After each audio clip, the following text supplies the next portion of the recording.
книги моей жизни. Какие они?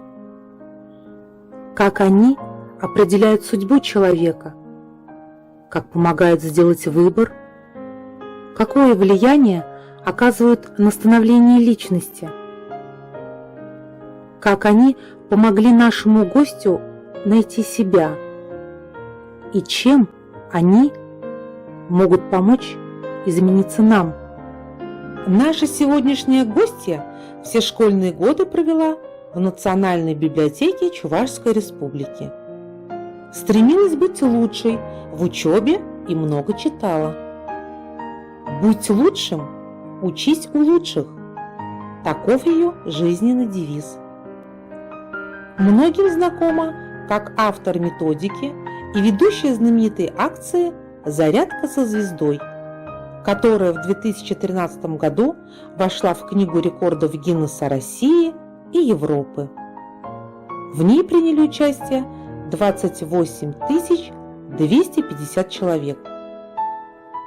В своей работе используют современные и инновационные методы в организации физкультурно-оздоровительной и спортивно-массовой деятельности, постоянно повышает свою профессиональную квалификацию. Ею опубликован десяток научных трудов. Позвольте представить вам заслуженного работника физической культуры и спорта Чувашской Республики, кандидата педагогических наук, главного тренера сборной Чувашской Республики по фитнес-аэробике, первого президента Федерации фитнес-аэробики Чувашской Республики Оксану Юрьевну Вербину. Здравствуйте. Здравствуйте. Оксана Юрьевна, вот мы сегодня с вами хотим поговорить о том, как формируется личность человека. Вот, конечно, много факторов влияет на формирование личности, но в том числе и книги. Вот, поскольку мы находимся в Национальной библиотеке Чувашской Республики, то, конечно, хотелось бы узнать и о книгах, которые повлияли на вашу жизнь. Но я знаю, что вы и сами автор книг, и вы очень активный человек с активной жизненной позицией, поэтому хотелось бы, конечно, узнать о вас побольше, как о такой яркой личности, и о вашей личной библиотеке. Давайте начнем с того, что сейчас вас волнует, чем сейчас вы, так сказать, горите.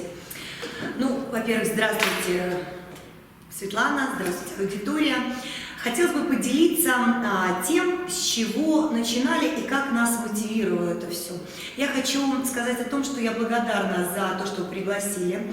Придя в библиотеку, все-таки библиотека осталась, она эти стены, она была библиотекой Горького, и я настолько люблю это здание, эти стены, нахождение здесь, потому что все детство прошло здесь, и учеба, и когда защищала диссертацию, находила много интересных программ, людей, общения, потому что то общество, которое окружает тебя, оно действительно влияет на развитие человека. Ведь тогда, когда человек силен внутри, его сломать можно. Стержень, он подвержен определенным вещам, но когда человек уверен в том, что он что-то хочет дать, достигнуть, реализовать, и он видит цель, а потом отдачу, очень важно, потому что люди, когда идут к своей цели, да, они тернисты, цель всегда тернисто идет, потому что бывает и поражение, бывает и подножки, все что угодно, но когда человек оптимист, и когда взвешиваешь, когда анализируешь, аналитика обязательно должна быть, это нас с вами делает сильнее, это учит, это жизненный опыт к тому, что здесь можно обойти, а здесь можно пойти другим путем. Конечно, приходит все это со временем, но оно приходит. Но дорогу осилит идущий, как говорят. Безусловно. Просто идти. Идти, не останавливаться, да. Ни в коем случае не делать 2 шага назад. Если мы сделали шаг вперед и столкнулись с какими-то трудностями, нужно остановиться, проанализировать, осмыслить, посмотреть на окружение, проанализировать, что делается не так, как запланировано, не расстраиваться, найти сподвижников, Обязательно. Это важно. В команде. Работа команды. Да, действительно фигурирует идея человека и хорошая команда. Короля делает свита. Да. Если нет команды, один человек в поле не воин. Да, вот эти все вот народные Безусловно, мудрости, да, они вот я с ними росла, жизнью, наверное, это да. из семьи, наверное, это от папы с мамой, от бабушки с дедушкой, потому что мой дед, он был всегда руководителем аэропорта нашего чувашского, Энгельс Виктор Францович. Второй дед, заслуженный строитель города Кульбака. Поэтому для меня это очень важно в том, что когда у меня есть такая история, и не хочется немножко как-то вот назад сдавать, Да, хочется что-то интересное, может быть, в чем-то превзойти, да, очень хочется, чтобы остался хороший, добрый след. След о том, что ты делаешь, нужности того, что ты делаешь. Если профиль спорт, вспомните, да, когда я заканчивала школу в 99 году, это был переворот, там все, спорт был уже на третьем-четвертом плане. Экономика, развитие, переходы, и мы вот в этом росли. Все были юристами, экономистами. Да. А как же вы выбрали такой направление? Хороший вопрос. Вот я хочу к этому сейчас подвести. Конечно же, сидя за таким теплым, уютным домашним столом с родителями, все всегда спрашивают родители. Наверняка я, как мама, спрашиваю своих детей, мои родители, конечно, беспокоились за меня. Что ты, Оксана, хочешь? Да. Потому что ты учишься хорошо. В то время, слава богу, можно было поступить бесплатно в любой вуз. Да. В то время уже были, значит, экзамены, можно было, не то что вот ЕГЭ, у нас были экзамены, так как я закончила школу с серебряной медалью, мне нужно было сдать один экзамен. То есть вам все дороги были открыты, в общем? Да, человек, когда выходит из школы, он очень амбициозный, вот честно положа руку на сердце, они все, это здорово, это здорово, что они вот амбициозны, и нельзя это глушить.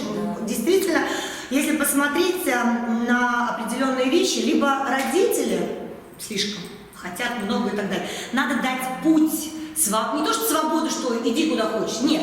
Направить аккуратно. Безусловно, то есть, когда есть эта вот связочка, когда это вроде и не давят, но и не мешают развиваться, это очень важно. Нужно не мешать, нужно услышать ребенка, что он хочет.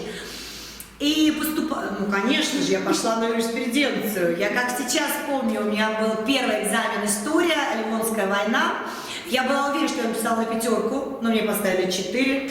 Уже потом из колокольни времени я поняла, что, конечно, все места бесплатно расписаны. Да. Я говорю, как есть, я человек открытый. Ну, тем более, что это уже... Тем более медалистка, естественно, я никто не рассчитывал. Вот, да. Но это, опять же, мое личное мнение. Может быть, это по-другому было. Может быть, судьба так распорядилась. Не поверите, к диктанту я вообще не готовилась. И рядом со мной сидели мои же коллеги, мои же друзья, ребята тоже, которые учились хорошо, Журавлев и Немцев, по-моему, был, да. До сих пор помню, понимаете, мы вместе, вот у нас очень дружный был коллектив, и ребята, класс был замечательный. Хочу подчеркнуть, что эксперимент 59-й школы, где мы были первым 11 классом, эксперимент заключался в том, что в одном классе, в А, собрались все отличники-ударники, а в Б были все ребята, которые одного уровня подготовки. И все 14 человек были медалистами. То есть это эксперимент... лидеры. Получились, да. То есть я сейчас посмотрела, вот 14 человек, они все стали руководителями заводов, все, по всей стране разъехались ребята, да, поэтому у нас вот встреча класса редко получается, но действительно ребята такие молодцы. Ну и вот, ребята написали на 4, я на 5 написала. Это было, я с детства помню, значит, там же списки увешивают, кто там прошел, не добрала 1 балл. И третий экзамен у меня был иностранный язык, так как у меня мама была учителем немецкого языка, я изучала немецкий язык. Конечно же, преподаватель, по-моему, Иванов, да, он был коллегой моей мамы, и он мне ставит 4. Ну я же принципиально. Я говорю, знаете, мне 5.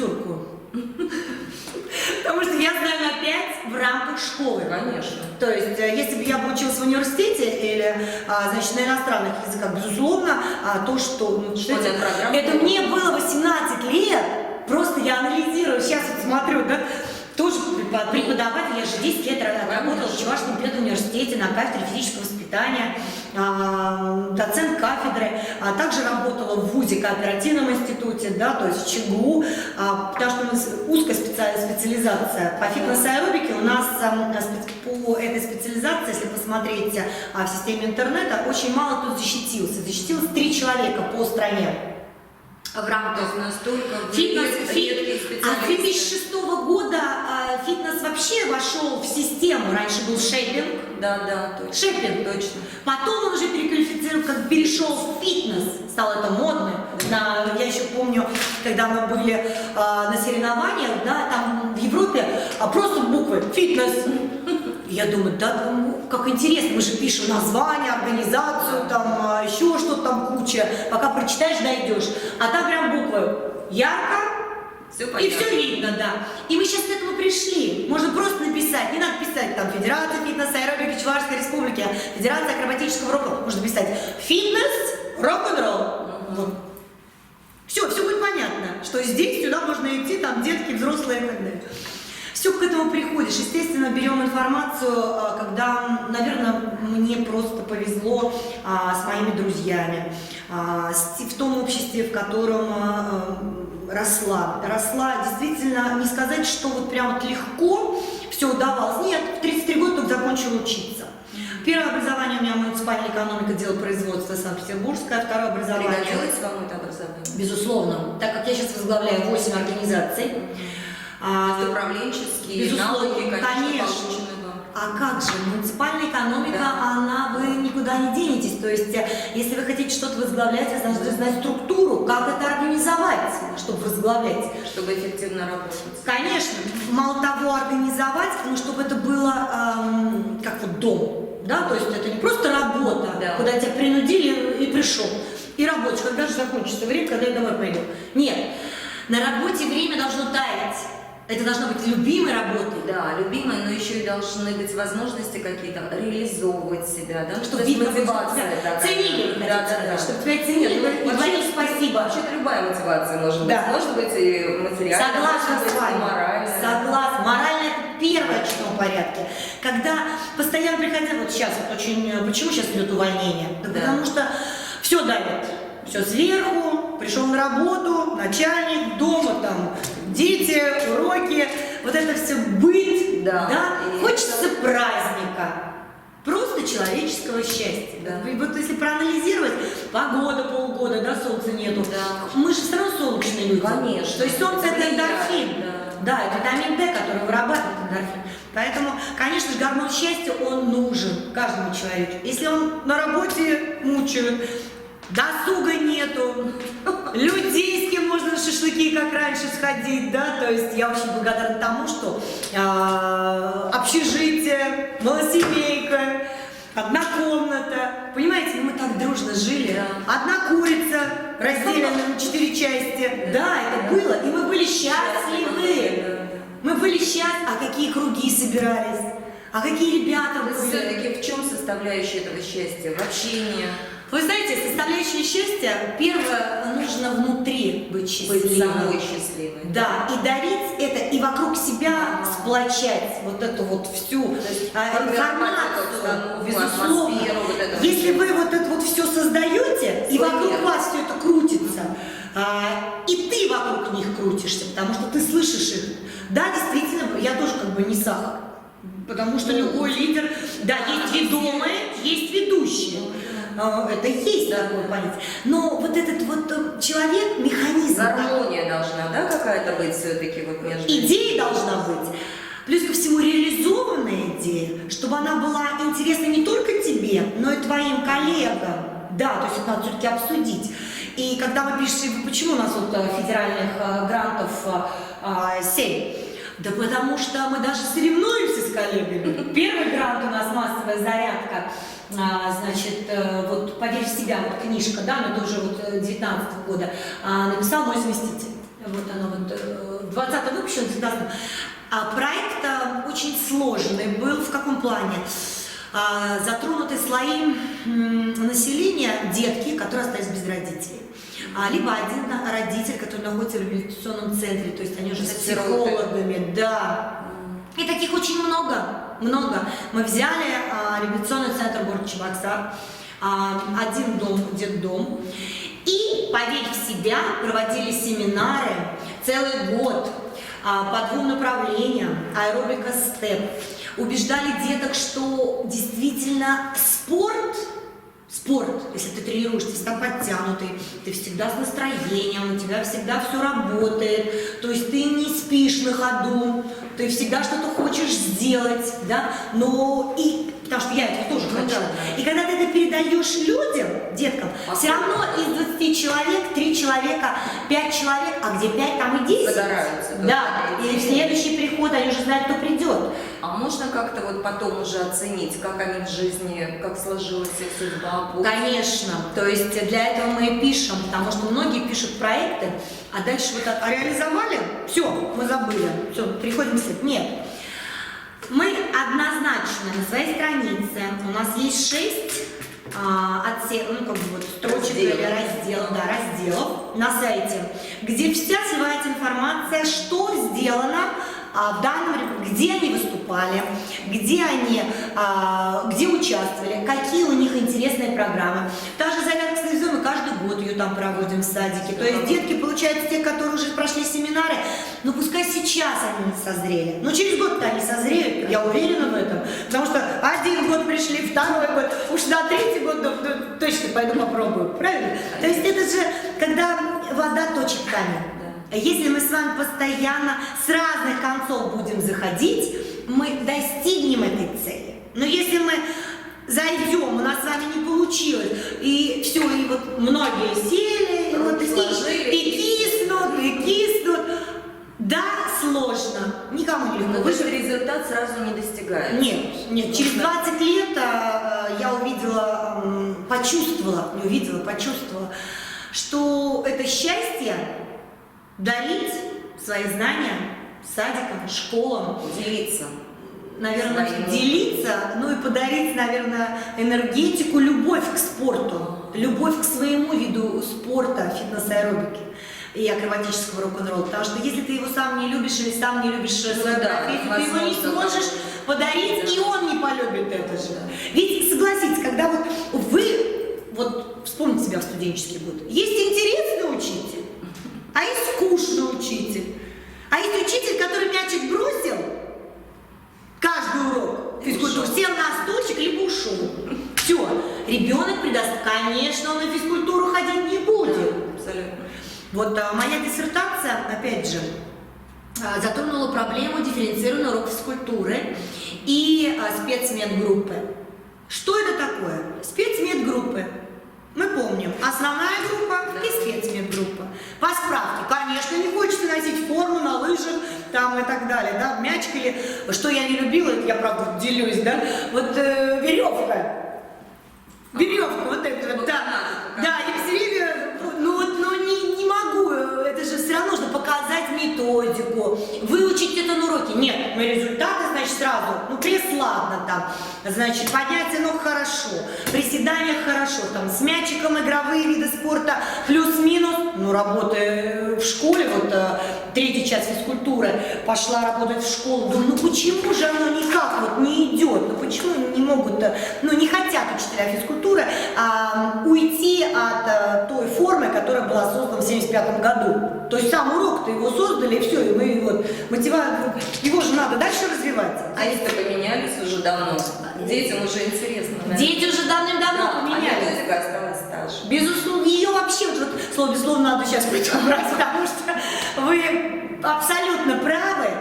Посмотрите, вы ведь тоже автор многих методик, да? Да. То есть вы пошли как раз от этого проблемы, которую я думаю, что это проблема.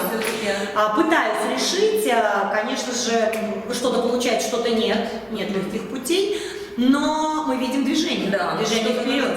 Если брать, с чего начинался наш спорт, фитнес-аэробика, мы пошли с того, что мы начали с деревень и районов, с малых городов, из далеких сел. Собрались командой, сели в машину. По-моему, вначале мы сели, как сейчас помню, маршрутку, все вместе загрузились, вот, взяли книги, взяли оборудование и поехали в самые далекие поселки и районы. Ну, здесь помог Минспорт, потому что действительно просто приехать не соберется ни аудитория, ни коллектив. Здесь Минспорт, взаимодействие с административным ресурсом, безусловно. То есть здесь у нас и Минспорт, и Министерство образования вышло с письмом рекомендации для того, чтобы бесплатный семинар дошел, и чтобы люди на бесплатный семинар бы хотя бы пришли. Ведь люди не приходят. И это прям вот обидно, потому что ты человек тот, который хочет дать. Да, бесплатно просто дать. Да. Сертификат с количеством часов, которые у тебя на портфолио, потому что мы аккредитованная федерация.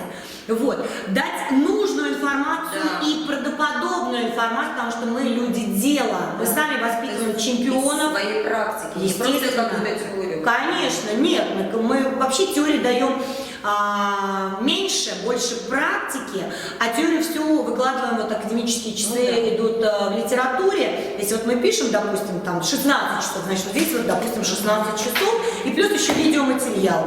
Потому что одно дело мы послушали 5 часов, а другое дело, это брошюра осталась, методическое пособие, и плюс видео с тем человеком, кто приехал. То есть это быстрее доходит и быстрее осваивается людьми. Дальше следующий этап. Мотивация в спорте была в том, что организация соревнований, как доехать. То есть главная боль это уже вообще какие-то их должна была районов быть, да?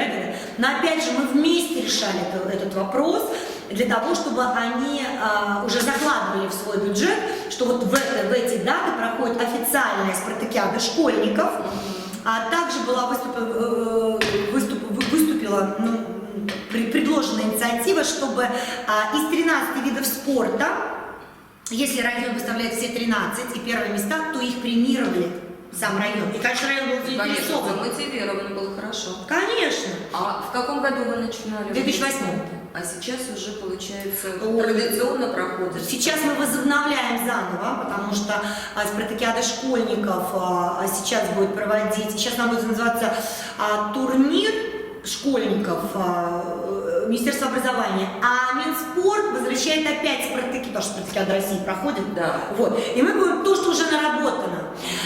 Мы посмотрим с другой стороны, ведь каждый по-разному проводит спартакиаду школьников. Кто-то в рамках чемпионатов первенств, но мое мнение, нужно проводить отдельно массовый спорт и спорт высших достижений. Потому что массовый спорт – это спорт вот с нуля человек пришел. Ну, зачем ему бороться с профессионалами? Вот то, что там забеги, лыжня России. Давайте вот массово, чтобы люди, которые вот встали на лыжи, которые в рамках физкультуры там, или, значит, субботу-воскресенье на лыжи встаем, да, то есть не профессионально каждый день на лыжах. И вот среди них выбрать лучших и премировать. Но тут моя позиция, да, это все для обсуждения, но это будет честно и правильно. Тогда мы увидим мотивацию людей, чтобы они захотели туда прийти. Они говорили, там профессионально сейчас все кубки заберутся и медали. Ну так и есть. Конечно. Да. Не нужно подставных вот этих людей. Давайте вот все, вот массовый, вот спорт высших. Среди них будем выбирать лучших, которые с семьей выступают, бабушки, дедушки, их вот чемпионов, они же тоже остались, они ветераны спорта, там, профессионалы по возрастам. И массовый спорт, физическая культура, да, среди них выбираем. Вот это нужно разграничить однозначно, потому что когда мы проводим массовые мероприятия, некогда разграничивать. Бегом, все это. Вот. Оксана Юрьевна, а вот смотрите, мы сейчас сказали про школьников, да? Но, насколько я знаю, вы еще и с детскими садами активно работаете. Да, значит, у нас очень интересный проект благодаря руководителю управления образования Сахаровой Елены Петровны по руководитель, заместитель. Ну, в общем, Елена Петровна Сахарова. Мы познакомились с ней, она была директором нашего сайта, куда у меня ходил мой младший сын. Она сама с Шумерли, И мне понравилось в ней, она очень идейная, очень интересно сделала креативно наш садик, который был действительно исторический в чем-то, потому что, многие садики, вспомните, приходишь, они такие старенькие, пока все жалуют, крыша течет, это течет, а мы с вами, вспоминаете, клеили эти окна-то, чтобы деток не продувало. Сейчас многие садики, все зависит от руководителя. Если сам руководитель чего-то хочет, и с утра до вечера на работе, то везде будет порядок. Порядок. Вот. Очень много от лидера зависит все-таки, да? Вот лидер, он двигает массы. Такой Конечно, конечно. который... Вот смотрите, извините, перебью. Да. Елена Петровна, она первое, чем заинтересовала, я действительно очень люблю, чтобы было все красиво. Это вот у меня прям есть такое. То есть не абы как, а чтобы было вот от А и до Я. Все продумано, все прямо по мелочам. То есть вот так вот бегом, даже начинать не буду. Да, мы все на лету делаем. Основательно должно. Хочется доделать. Если, допустим, вот сейчас мы первый опыт с вами, да, мы посмотрим выставку, то это уже здорово. То есть каждый год что-то будем мы с вами придумывать, да. У нас большой опыт работы с районами, у нас 15 отделений, 7 тысяч человек тренируются фитнес-аэробикой, акробатическим рок-н-роллом. Также в садиках у нас проходит третий, урока, не третий час, это в школах мы планируем, а в садиках первый раз в рок-н-ролл класс проект. Фитнес с мамой вы видели, замечательные проекты. Зарядка с малышами мы проводили, замечательно. А сколько вообще таких проектов? Уже больше 10, мне кажется, у вас. Ой, вы знаете, массовых. Я даже не считала, потому что они как-то вот друг за другом идут. Друг из друга вырастают, наверное, даже, да? Вы знаете, идеи рождаются на местах. А когда они обращаются к специалистам по данному направлению, мы в силу своей загруженности берем те отрасли, да, там, допустим, я с вами впервые еще подумала, потому что действительно времени нету, физически нету. Но я рада тому, что мы с вами начали, потому что библиотеки это действительно здорово. Это центры сейчас. И здесь так вот, знаете, это другая вселенная какая-то. Вот сидишь здесь прям хорошо, комфортно. То же самое с садиками. Почему с садиками все зародилось? Потому что я помню, что когда была маленькой, к нам в садик приходили тренера, которые выбирали талантливых деток, слышат звук, да, там включают музыку, если он двигается, ритм чувствует, да, все, его берут. Я помню, к нам пришли один раз, первый раз пришли, значит, всех построили, включили музыку, значит, в классе хореография, там, значит, или музыкальный класс тогда был. И все пляшут. Я очень была замкнутой раньше.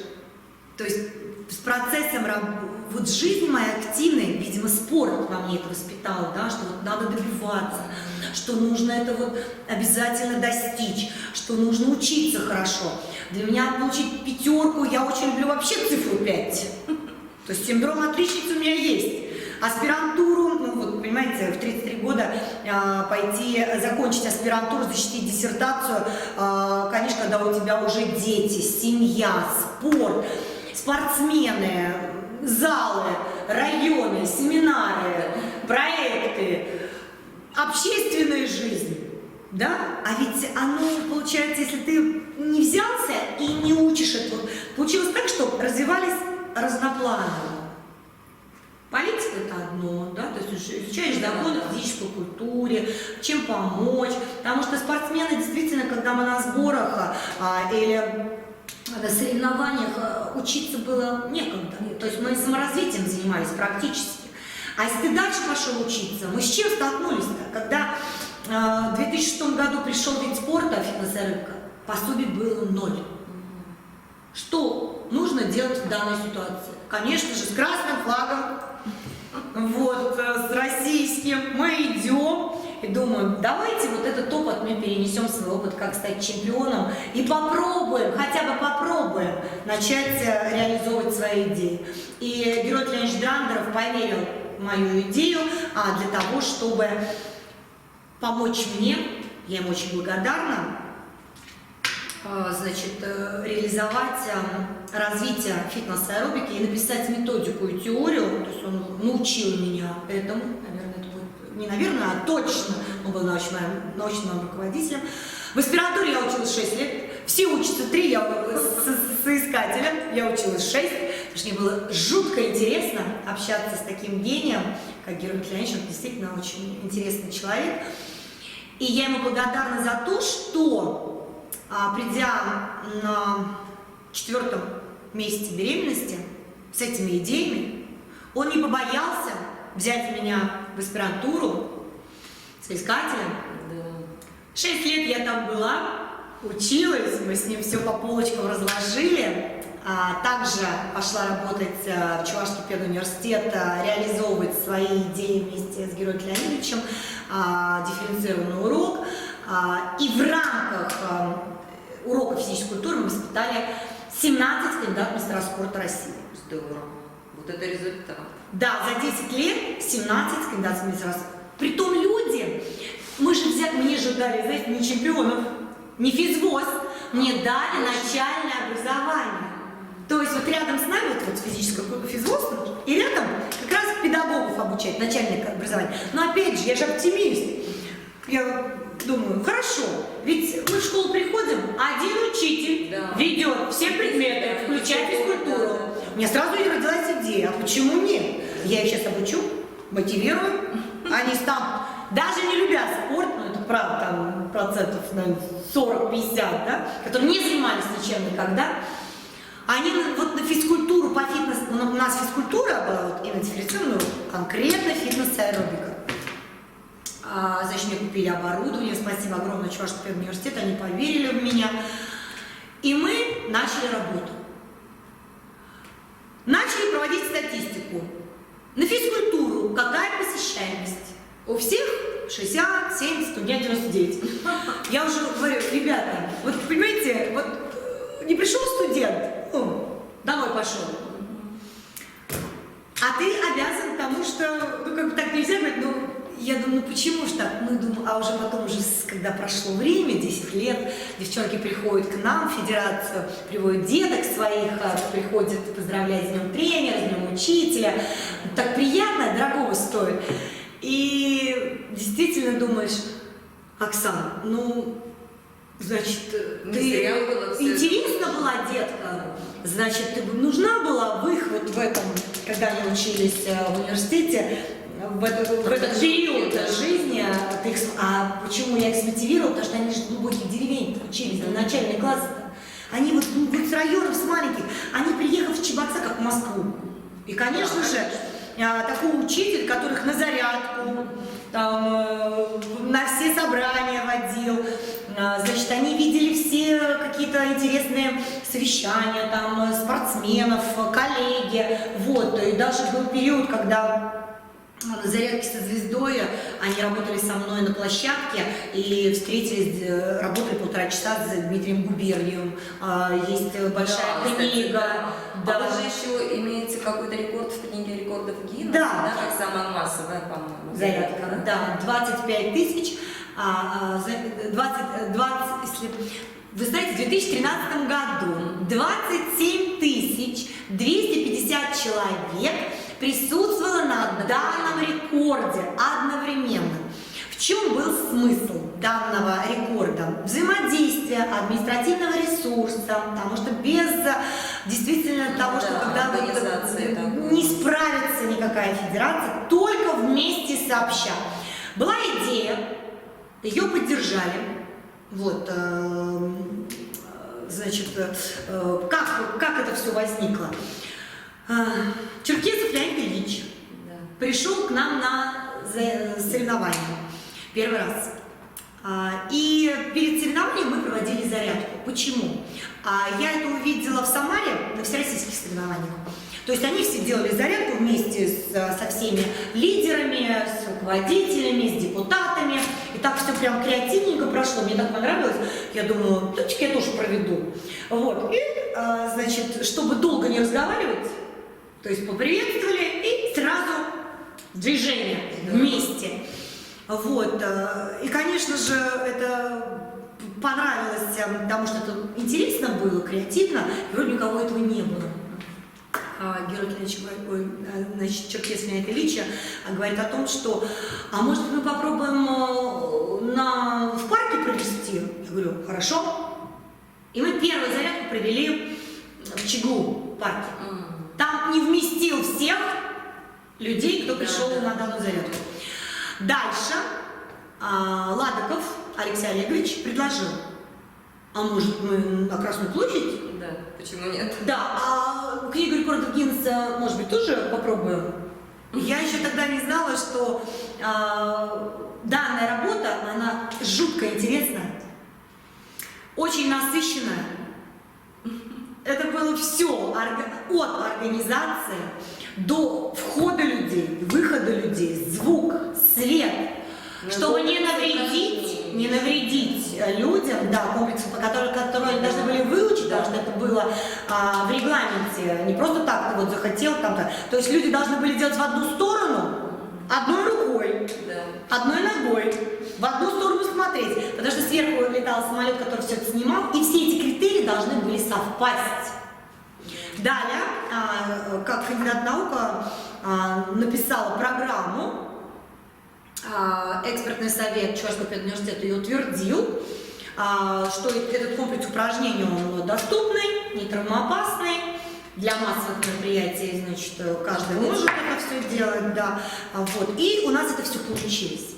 Но мы-то думали, что предыдущий рекорд был 13 человек, 1000 человек, а здесь мы думаем, 18, потому что Красная площадь, она тоже ведь... Да, имеет какие-то границы. Да, а здесь получилось у нас, что мы вышли за эти границы. Вы вспомните, да, где залив люди, там вообще вот. А там, где я была, там же экраны большие, и тот видеооператор, как я уже делюсь как организатор, не как организатор, а как человек, который принимал участие во всей вот этой вот интересной работе.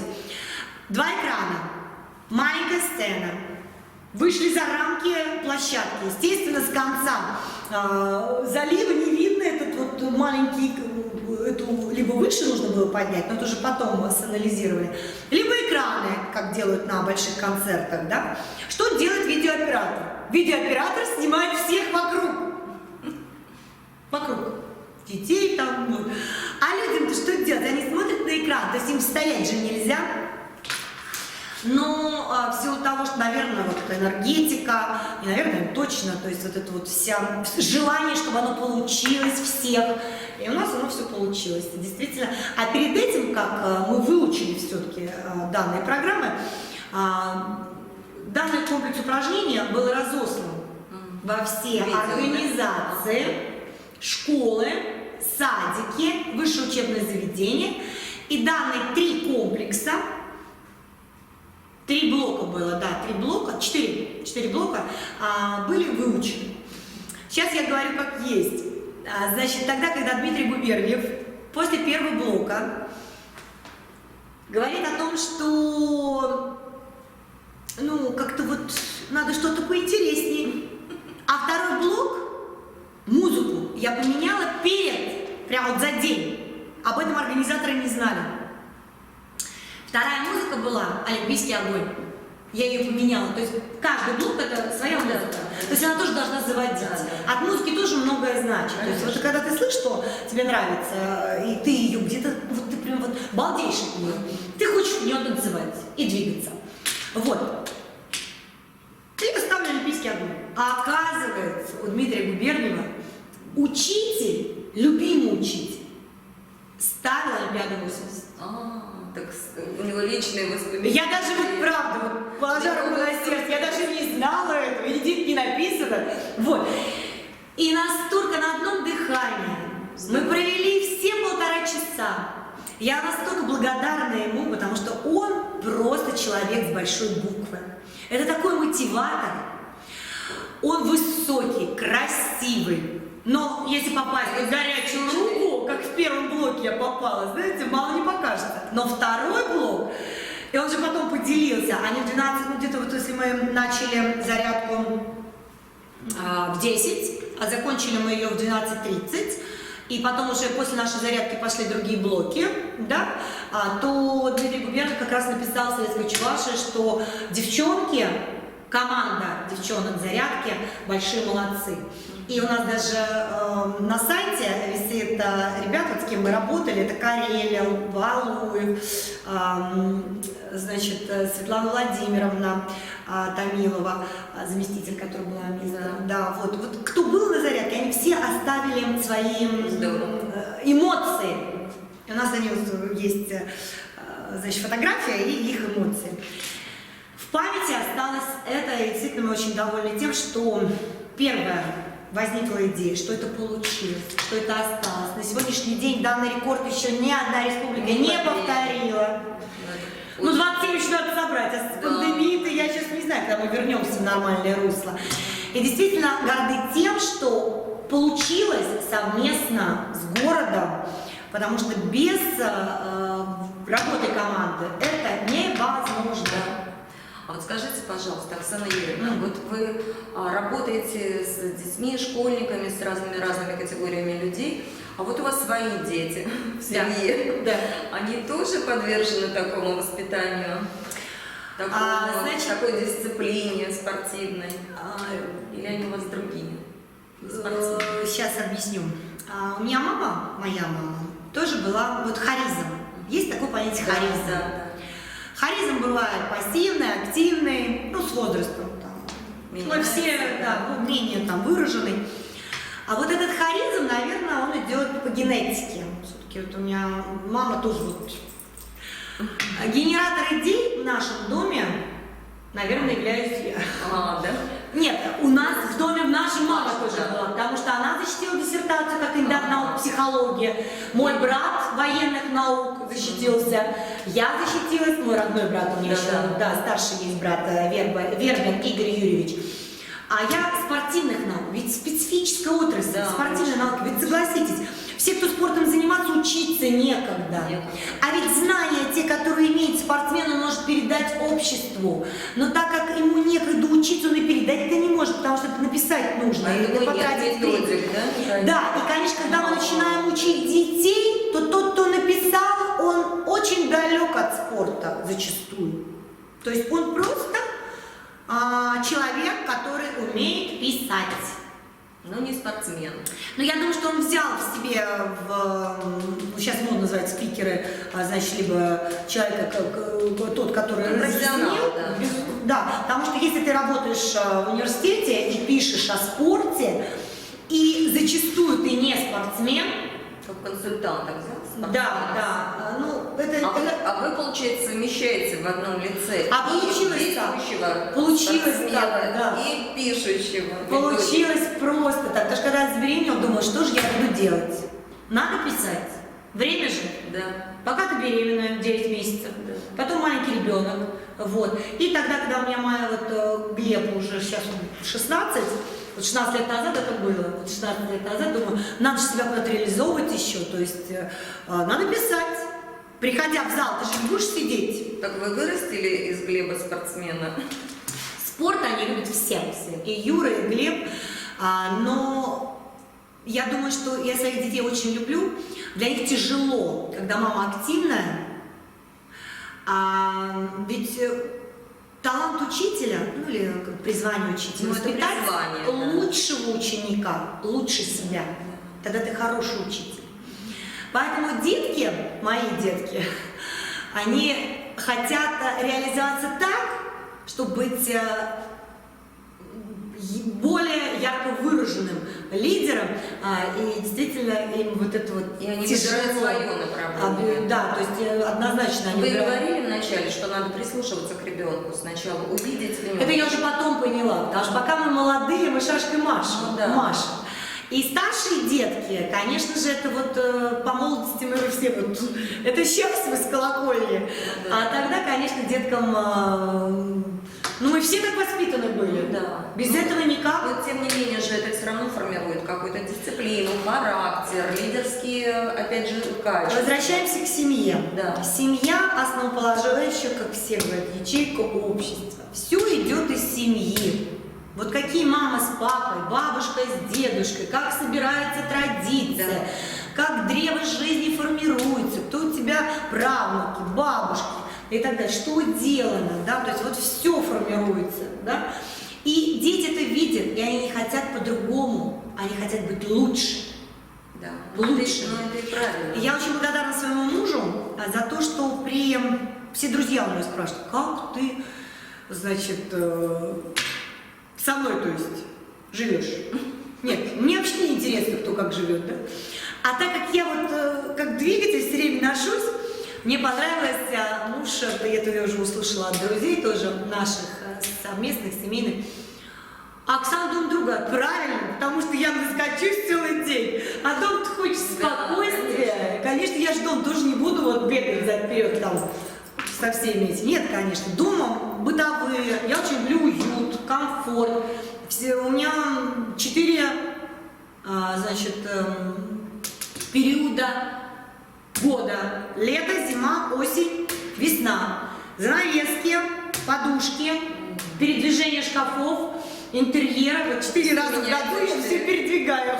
Это у вас в квартире тоже есть? Это не только в квартире. Вы спросите любых моих занимающихся, кто работает со мной уже 20 лет, они приходят в зал к нам, наши фитнес-центры, да, они уже знают, либо это будет сакура нарисованная, либо Оксана Юрьевна сейчас всю мебель передвинула, либо, значит, ковры, да, там, ну как не ковры, что это когда грязь, когда идет, то есть там должны быть щетки вот эти ковры, да, дальше, получается, летом хочется что-то белого, допустим, там же щетку не надо, вот, дальше, если, допустим, у нас с вами осень, какая-то листва, что-то какие-то там вот эти вот сухие, там, очень люблю экспозиции, вот, и поэтому у нас, вот, если придете к нам в гости в спортивный зал, вы поймете, что это вот большой дом.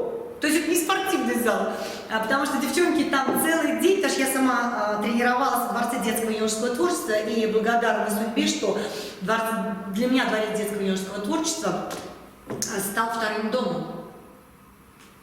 И библиотека тут, потому что я здесь делала уроки, мне было здесь комфортнее. Вот давайте немножко вот про это. Ведь мы сейчас сказали, что традиции закладываются в семье, а вот в том числе и традиция чтения. Вот вы сказали, что, в общем, в детстве для вас эта библиотека стала... Уроки всегда делать здесь. Домом. А вам такую любовь к книге привили в семье? Вы своим детям стараетесь передать? Немножко другое уже идет сейчас среди детей. Первое. Вот компьютер, он заменил книги. Мы это они электронные книги читают, но ведь это тоже чтение. Они читают не электронные книги, они читают пособия, опыт людей, как достичь, притом быстро достичь, как сдать экзамен, притом сдать на отлично, смотрят, то есть у них уже другое мышление. Ну, да. Это есть в общем доступе. Те же, допустим, ЕГЭ, экзамен и так далее, да, вот я знаю по своим, ну, вообще по ребятам, которые заранее, уже за месяц, смотрят опыт других лет, решают те или иные примеры. То есть они не идут мир, как мы шли. Да, через книги, через сочинения писали вручную. Сейчас они используют предыдущий опыт. Нам было брать больше негде. Негде было брать. Мы должны были. И книг-то не хватало в библиотеках. Да, мы приходили, еще заказывали. Вот. И почему я здесь сидела? Потому что их на руки не давали. Те, которые мне нужны были книги. Вот. И хотела же написать на 5, поэтому надо было только в библиотеках это делать, потому что дома этого нету. Да. А то, что давалось легко, у меня математика, геометрия, я делала на переменах. То есть и решала еще... Математика вам давалась легко? У меня 5 по геометрии, по математике. У нас мы договорились с соседкой, она по геометрии решала, я по алгебре. То есть вот все примеры, уравнения, формулы, для меня это вообще, знаете, вот, я очень люблю математику. Какой вы разносторонний человек. У вас и спорт, и математика, и гуманитарный. Это же совершенно разные. У меня жизнь такая получилась. То есть вот, если универсальный солдат. Да, наверное, желание больше.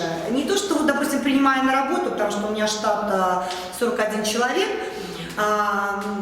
Когда человек говорит, что в договоре это в мои обязанности не входит, я всегда прощаюсь с этим человеком. Почему? Потому что вот в мои обязанности, как директора, как руководителя, да, 8 организаций, то есть я пришла и увидела, что у меня везде где-то пылище, там, я беру швабру и мою.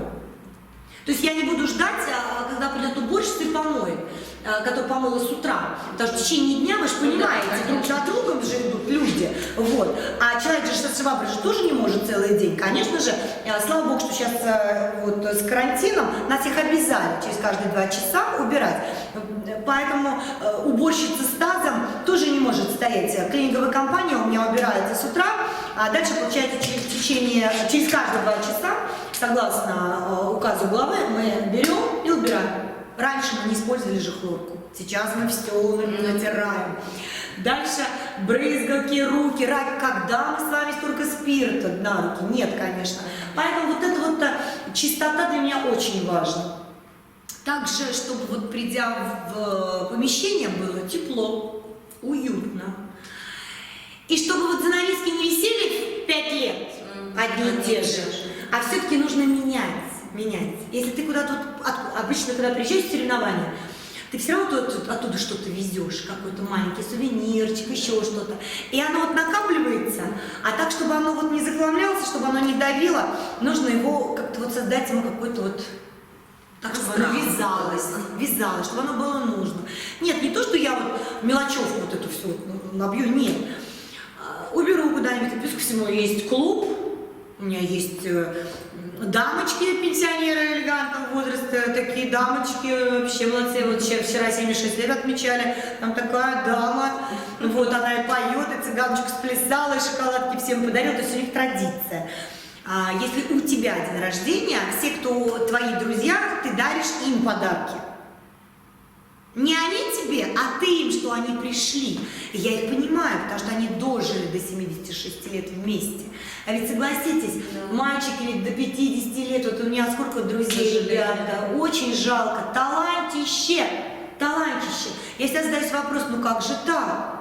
Самые талантливые, самые интереснейшие люди. Просто, может быть, из того, что мы много отдаем, может, из того, что вот это вот традиция, да? Да. Надо вот замкнуться вот так вот, сказать, нет, ребята, ничего я вам не дам. Очень любят это говорить. Сюда приходишь, вот, слава Богу, что мне судьба подарила, что я, как общественный лидер, могу вот анализировать принятые те или иные законы по физической культуре.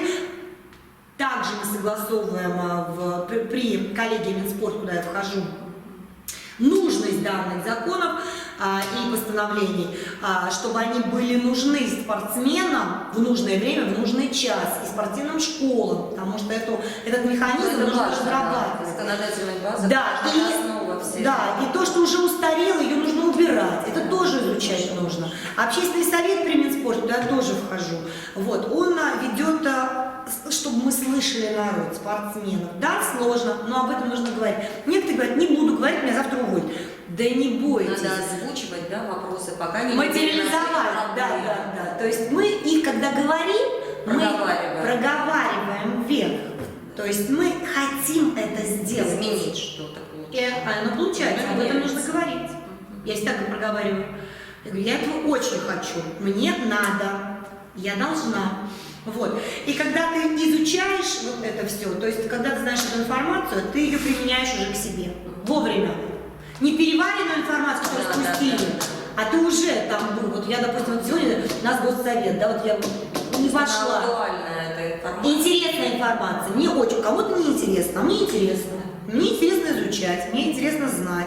Вот, наверное, поэтому родились данные проекты, потому что там тоже есть сметы. Оксана Юрьевна, вот мы сказали как раз о том, что вот информация важная, она поступает из разных источников. Вот, в наше, конечно, детстве единственным источником была книга бумажная. Согласна. Сейчас таких источников довольно много. Это и аудиокнига, это и электронная книга. Вот вы сейчас пользуетесь какими-то такими новыми источниками? Посмотрите, то есть опять же, по тому, что вот у нас же двигатель идет вперед, и время диктует, что нужно делать сегодня и сейчас. Сразу скажу, книги я читаю только на отдыхе. Стараюсь читать про любовь. Притом любовь для женщины. Да, любовь такой, знаете, чтобы она вот не грузила, чтобы она была легкой, да, чтобы она вот была прям воздушной. И в процессе работы, когда потому что отдых-то у нас с вами раз в году, Ну, вот. Мы читаем научные методические материалы, анализируем. Также мы обязательно вот эти вот все постановления закона, такой же анализ. Ну, конечно. Это уже идет, да. Плюс ко всему, так как я судья всероссийской категории, мне приходится штудировать обязательно правила, обучать все районы, значит, всех тренеров новым направлениям, которые есть для того, чтобы быть лучшими в стране. Вот. Лидирующая позиция на сегодняшний день нашей федерации 35 человек в сборной страны представляют. Это очень, да. И если посмотреть статистику, то в сборной страны из всех видов спорта, а аккредитованных у нас, если мне не изменяет память, 68, может быть 73, сейчас больше стало, да? Из них в списке сборной страны 172 человека с Чувашской республики. Из них 35 наших.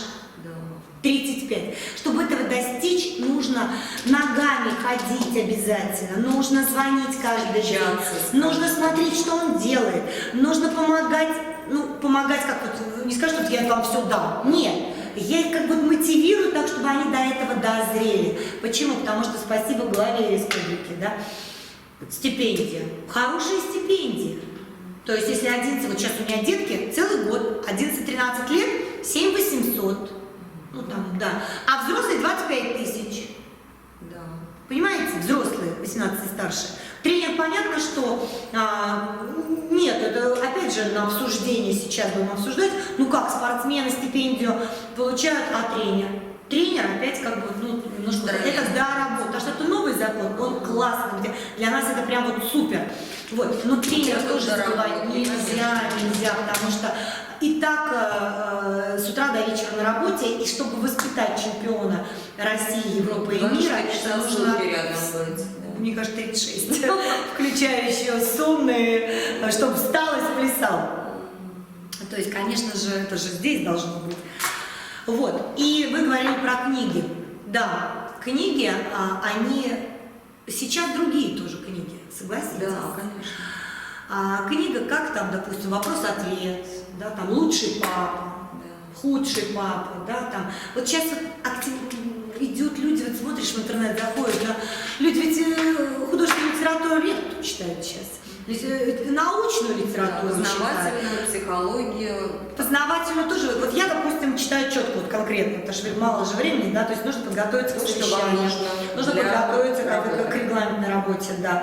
Нужно написать пособие, потому что это нужно изучить сегодня и сейчас, что нового в спорте, что запрещено, что можно, что нужно делать, как нужно одевать детей, как нужно готовить.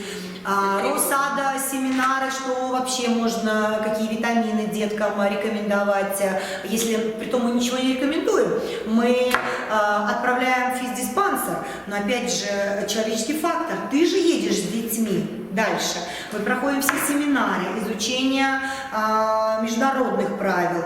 Также выстраивание отношений, это тоже занимает времени. Выезд на конференции, да, вот на все коллеги. Ты должна изучить всю систему работы России, как можно достичь того, чтобы твой субъект был в лидерах по твоему направлению. Вот. Так как я вхожу в ревизионную комиссию фитнес-аэробики России, на мне ответственность всех, у нас там 45 федераций по всей России, как они работают. Я уж не знаю, у нас там 3 человека, вот знаете, мне кажется, навесили все, что можно было. Вы знаете, есть такая вещь, вот кто едет, то мы едут, да. Но, опять же, я не могу... По-другому этого не можете. А вы знаете, скучно. Вот полгода сидели на изоляции, слава богу, что у нас были вот эти проекты, потому что мы их перевели на дистанционку. Мы нашли плюсы, опять же, мы с вами конференции стали в Зуме проводить. Лететь не надо никуда в Москву, там, на совещание и так далее. Всем проходить. Большую аудиторию можно собрать. Конечно. Плюс ко всему, все семинары я так провела.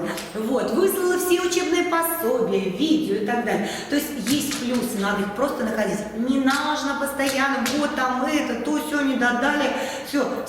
Потому что это будет притягиваться. Нужно, наоборот, притягивать позитив и находить выходы из создавшейся ситуации. Ну вот, подводя как бы итог нашей такой беседе, хочется задать вам вот еще один такой вопрос. Вот вы человек вот с харизмой, с лидерскими определенными качествами. Ну, вот на вас смотришь, и уже хочется тоже бежать и что-то делать в каком-то направлении. Ну, возможно, каждый в своем. А вот какой бы вы дали совет, может быть, молодым людям, потому что все-таки молодым людям важно иметь перед собой, перед своими глазами такие примеры. Вот что можно, как можно мотивировать молодого человека достигать своей цели? Ну, в начале разговора, да, мы с вами начали с того, что как сложилось. Да. Нужно встать и делать. Ставить цель и реализовывать. Шаг за шагом. Ни шагу назад. Вперед, вперед. И мой девиз по жизни: будь лучшим, учись у лучших. Будь лучшей версией себя. Еще такое есть выражение. Да, Спасибо большое. Спасибо вам. Спасибо вам. Спасибо. Хорошо.